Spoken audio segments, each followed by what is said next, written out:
मैं मैथ्स मित्र नितिन राठौर आपका logic mind academy में बहुत बहुत स्वागत करता हूं। हम प्रश्न बैंक के क्वेश्चन हल कर रहे हैं जो कि माध्यमिक शिक्षा मंडल बोर्ड द्वारा जारी किए गए हैं। इसमें से अधिकतम क्वेश्चन आने की संभावना है। तो हमने पहले चैप्टर का जो रियल नंबर था, वास्तविक संख्या था, उसके क्वेश्चन वस्तुनिष्ठ प्रश्न देखे थे। आपको इस चैप्टर में से वस्तुनिष्ठ प्रश्न 3 नंबर के आएंगे, मल्टीपल चॉइस क्वेश्चन, और 2 नंबर का एक क्वेश्चन आएगा। तो हमने पिछली क्लास में मल्टीपल चॉइस क्वेश्चन देख लिए थे। अब हम जो देखने जा रहे हैं वो 2 नंबर के क्वेश्चन देखने जा रहे हैं। तो पहला क्वेश्चन है आज आपका, संख्याओं 135 और 225 का एचसीएफ ज्ञात करने के लिए यूक्लिड विभाजन एल्गोरिथम का प्रयोग कीजिए। Use Euclid division algorithm to find the HCF of 135 and 225। मतलब कि एक गणितज्ञ थे यूक्लिड, उन्होंने एचसीएफ ज्ञात करने के लिए, महत्तम समापवर्तक ज्ञात करने के लिए एक विधि दी थी। उसी का नाम क्या था? Euclid algorithm. तो यूक्लिड ने क्या बोला था, जो गणितज्ञ थे उन्होंने, जैसे कि यहाँ पर मैंने एक लिया नंबर 5, इसको मैंने, और यहाँ पर लिया मैंने नंबर 8। तो 5 से डिवाइड करा 8 को, तो कितनी बार होगा? एक बार होगा। और 5 कितनी बार यहाँ लिखा? 8 में से 5 गया, कितना अच्छा? 3। तो जो एक है ये आपका कहलाएगा क्या? भागफल। क्या कहलाएगा? भागफल। और जो ये 5 है जिसे आप भाग दे रहे हैं, जिसे आप डिवाइड कर रहे हैं, ये आपका कहलाएगा भाजक। क्या कहलाएगा? भाजक। और जिसमें आप भाग दे रहे हैं, जिसको आप डिवाइड कर रहे हैं, ये कहलाएगा भाज्य। तो ये भाज्य को इंग्लिश में क्या बोलते हैं? डिविडेंड। क्या बोलते हैं? डिविडेंड। और इंग्लिश में जो भागफल भाग देने पर आता है, जो डिवाइड करने पर आता है, उसे हम बोलते हैं क्वोशिएंट। क्या बोलते हैं? क्वोशिएंट। और जिससे हम भाग दे रहे हैं, जिससे हम डिवाइड कर रहे हैं, इसको बोलते हैं डिवीजर। क्या बोलते हैं? डिवीजर। और जो भाग देने पर बच जाता है उसे हम बोलते हैं रिमाइंडर, शेषफल। क्या बोलते हैं? शेषफल। तो जो यूक्लिड डिवीजन लेमा था, यूक्लिड ने क्या बोला था कि जो ए है यह क्या होगा? बी क्यू प्लस आर, और आर की वैल्यू 0 के बराबर होगी या आर की वैल्यू बी से क्या होगी? छोटी होगी। तो यहाँ पर एक नियम निकल के आया कि ए जो है, ए मीन्स क्या? भाज्य, जिसको हम डिवाइड करते हैं। मतलब कि 8 क्या है यहाँ पर? ए है। बी यहाँ पर क्या है? 5 है, जिसे आप भाग दे रहे हो। जीरो भाग देने पर कितना आया था? एक बार भाग गया था, मल्टी डिवाइड हुआ था 1 टाइम, तो ये 1 हो गया। रिमाइंडर कितना बचा था? 3 बचा था। 0 less than equal to, remainder की वैल्यू कितनी है यहाँ पर? 3 है। और बी की वैल्यू जिससे आप डिवाइड कर रहे थे, वो बी की वैल्यू तो 5। तो उन्होंने क्या बोला था? जिस रिमाइंडर हमेशा क्या होगा? डिविजर से छोटा होगा, भाजक से क्या होगा? छोटा। और जो रिमाइंडर रहेगा वो 0 से बड़ा रहेगा और इसके इक्वल होगा। मतलब कि इसको सोल्व करने पर जो भी आएगा वही आपका क्या कहलाएगा? Euclid division lemma. तो यूक्लिड डिवीजन लेमा के द्वारा आप क्या निकालना सीखेंगे? एचसीएफ। क्या सीखेंगे? एचसीएफ। तो उन्होंने बोला था जब तक रिमाइंडर की वैल्यू, जैसे 3 लिखा है, जब तक यहाँ 0 नहीं आ जाए, रिमाइंडर की वैल्यू जब तक 0 नहीं आ जाएगी, तब तक हमको यह प्रोसेस क्या करनी पड़ेगी? अप्लाई करनी पड़ेगी। और जैसे ही रिमाइंडर की वैल्यू 0 आ जाती है, तो वह आपका क्या कहलाएगा? जिससे लास्ट टाइम डिवाइड होगा, जो आपका लास्ट टाइम डिवीजर होगा, वही आपका क्या कहलाएगा? एचसीएफ। क्या कहलाएगा? एचसीएफ। तो मैं आपको बता रहा हूं आपके 135 और 225 का एचसीएफ क्या होगा। तो हम यहाँ लिखेंगे कि 225 ग्रेटर देन, बड़ा है किससे? 135 से। तो जो भी बड़ी वैल्यू होगी उसको हम छोटी वैल्यू से क्या करेंगे? डिवाइड। तो 225 को मैं 135 से क्या करूँगा? डिवाइड करूँगा। तो एक बार होगा, तो 1 लिख दिया। 135, 5 में से 5 गया 0, 12 में से 3 गया, कितना अच्छा? 9। और ये 1 में से 1 गया 0। रिमाइंडर कितना? 0 आया क्या? नहीं आया। रिमाइंडर जब तक 0 नहीं आएगा, जब तक हम डिवाइड करते जाएंगे, तो जो रिमाइंडर था वो आपका क्या बन जाएगा? डिवीजर। और जो डिवीजर था वो आपका क्या बन जाएगा? डिविडेंड। क्या बन जाएगा? डिविडेंड। मतलब कि जो भाजक था वो भाज्य बन जाएगा। तो 135 कहाँ आ जाएगा? यहाँ पर। एक बार होगा, ये 90, 90 की टेबल एक बार बोली, 135 में 90 गया, कितना अच्छा? 45। रिमाइंडर 0 आया क्या? नहीं आया। तो अब 45 क्या बन जाएगा आपका? डिवीजर। और ये 90 क्या बन जाएगा? आपका डिविडेंड। तो 90 कहाँ आ जाएगा? यहाँ पर। अब 45 से डिवाइड करो, 90 को कितनी बार होता है? 2 बार। ये 90 कहाँ आ जाएगा, 45 की टेबल 2 बार बोली तो 90 आ गया, 0। लास्ट टाइम किससे डिवाइड हुआ आपका, 45 से, तो ये 45 ही आपका क्या कहलाएगा, एचसीएफ। क्या कहलाएगा, एचसीएफ। जिससे भी लास्ट टाइम डिवाइड होगा वही आपका क्या कहलाएगा, एचसीएफ। डिवाइड करने पर 0 आ जाना चाहिए, पूरी तरह डिवाइड होना चाहिए, रिमाइंडर की वैल्यू क्या आ जानी चाहिए, 0, तो वही आपका क्या कहलाएगा, आंसर। तो आपका एचसीएफ कितना है यहाँ पर, 45। अब मैं इसको ये डिवाइड कर लिया, अब मैं इसको यूक्लिड डिवीजन लेमा में क्या कर लेता हूँ, अरेंज कर लेता हूँ। तो यूक्लिड डिवीजन लेमा ने क्या बोला था, ए बराबर B Q plus R, 0 less than R less than B. A की वैल्यू यहाँ पर कितनी थी, आपका डिविडेंड कौन था, आपका भाज्य कौन था, 225, तो ये 225 को लिखा। 225 को आपने किससे डिवाइड करा था, 135 से, तो 135 लिखा।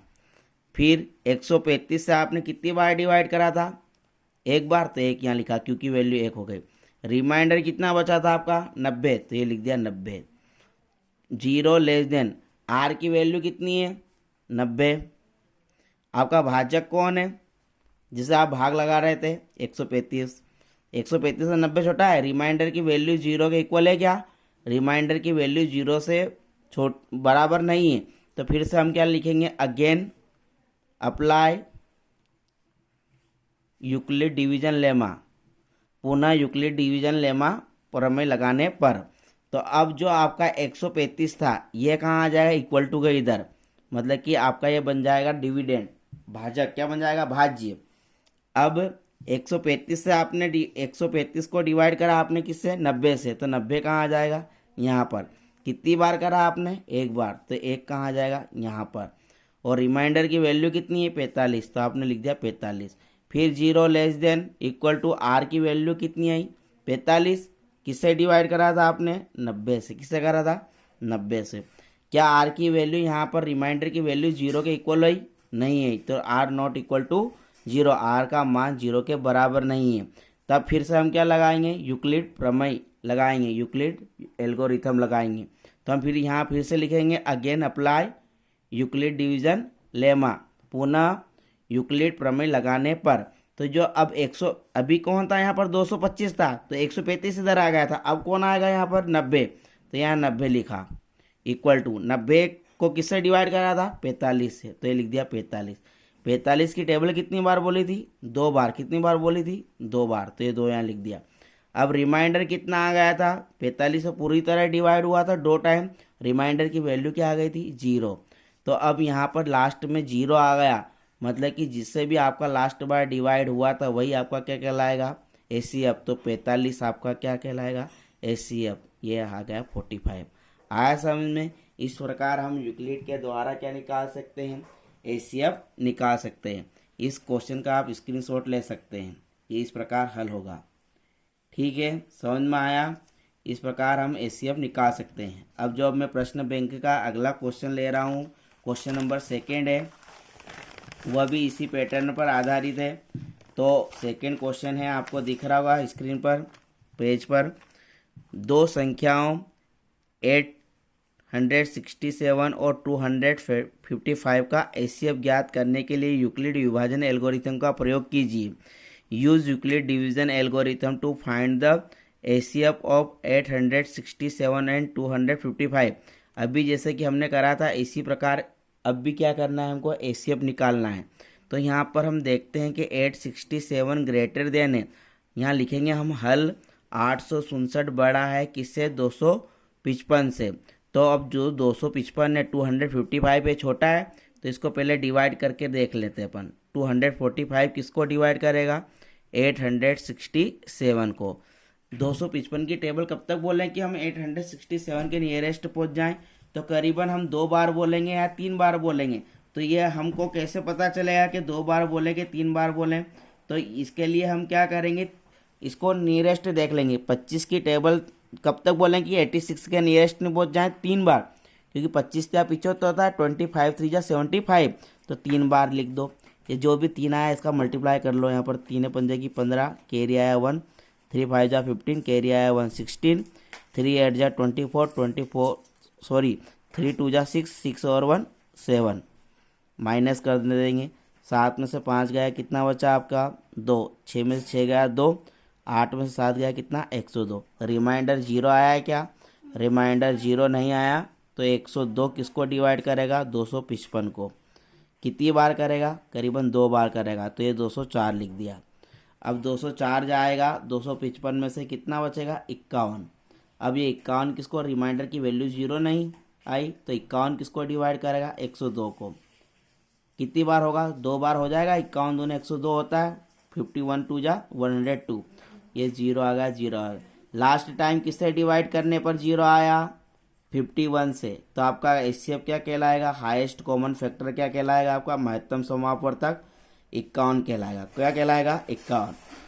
अब इसको हम किस में, उस मेथड में लिख देंगे यूक्लिड डिवीजन लेमा की में।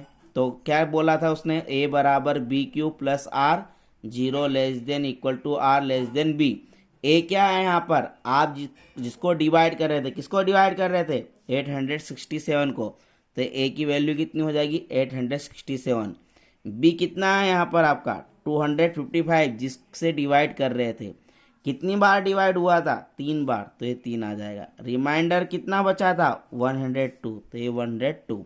रिमाइंडर की वैल्यू 0 के इक्वल आई क्या?